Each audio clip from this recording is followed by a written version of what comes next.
This is One on One.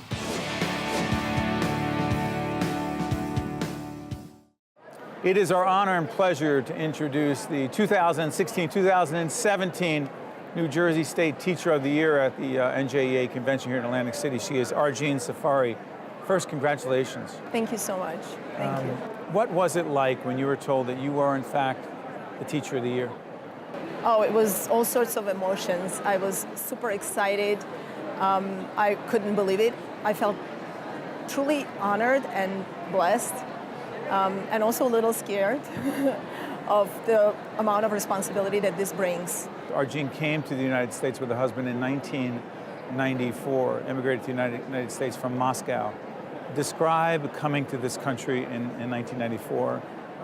First of all, you had been in love with music since you were 6 years old. Yes, I studied music since I was 6, professionally actually.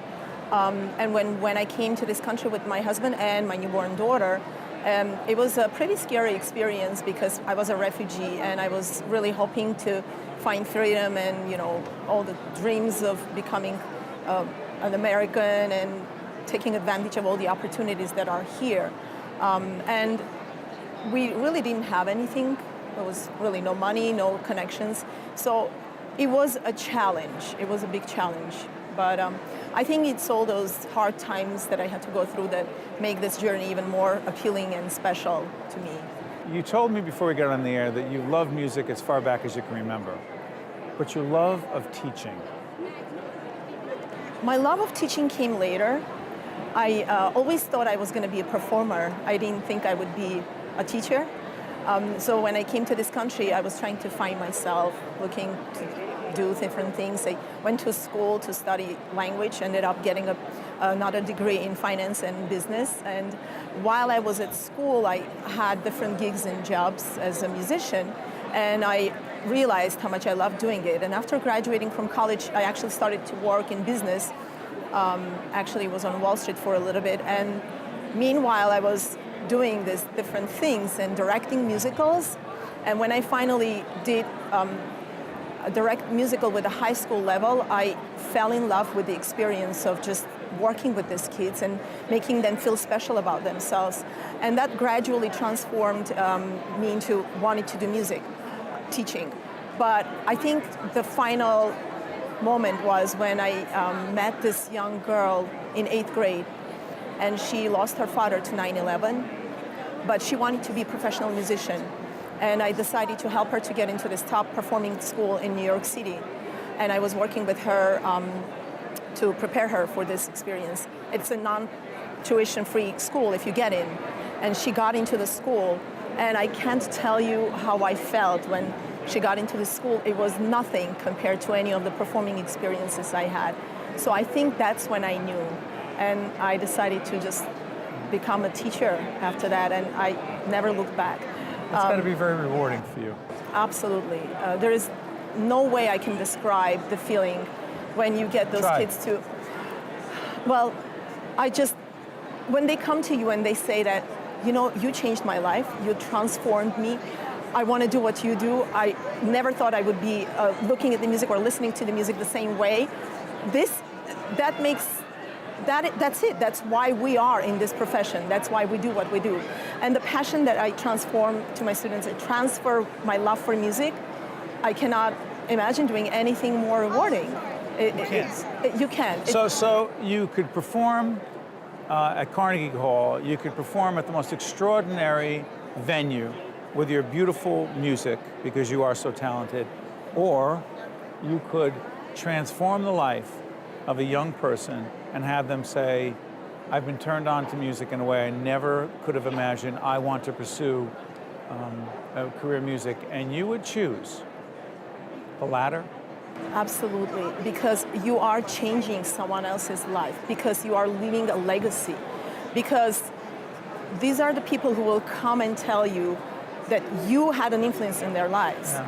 And I don't know how to explain this, but yes, the performing experiences are great.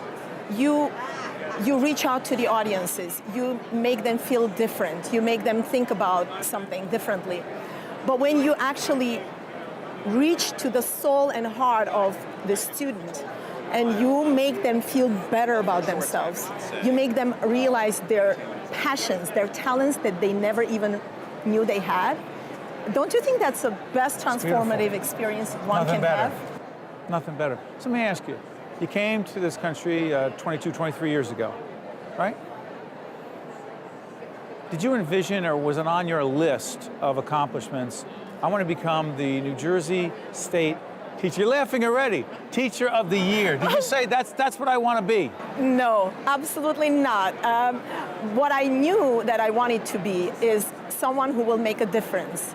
I knew that. I wanted to make a difference. I wanted to do something for the community and for this country, because anyone who comes to this country and takes advantage of those opportunities is blessed to have this incredible country and to be able to really, explore those opportunities. I never had an opportunity like this. Sorry for interrupting. Would you have not had, I don't want to be overly philosophical or political, but when you were in Moscow, or if you were there today, you don't know because you're here in the United States doing great things, would you have been able to make the difference that you are making today here, back there? I would love to think so. However, it was a different climate. It was very different to even feel that you can do what you want to do. Here, it's a land of opportunities. I don't think we realize that people who are born in this country take it for granted. No, you don't. I don't take it for granted. I don't take a single day for granted. And that's how I approach my teaching too. I don't walk into the classroom and say, oh, here, another teaching day. I actually take every day to use that as an opportunity to do something special. As the Teacher of the Year in the state, as someone who's made a difference in the lives of many, I want to thank you on behalf of all of us who have children in public schools, all of us who have children, thank you, all of us who love music. But the other thing I'm going to ask you is this: what's the number one lesson you've learned about being a leader?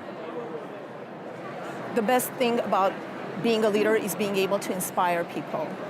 If you're able to inspire other people, that is the best leadership one can ever imagine. It's not a position, it's not a job, it's an ability to influence other people and to make them better, and to inspire and to lead them in the best way that you can, and to make them believe in themselves more than they can possibly imagine. Congratulations, keep doing what you're doing. Thank you, Steve. Appreciate it. One-on-One with Steve Adubato has been a production of the Caucus Educational Corporation, celebrating over 25 years of broadcast excellence. Funding for this edition of One-on-One with Steve Adubato has been provided by the New Jersey Education Association, Wells Fargo, Englewood Hospital and Medical Center, Montclair State University, New Jersey Sharing Network, Verizon, and by the North Ward Center. Transportation provided by Airbrook Limousine, serving the metropolitan New York, New Jersey area.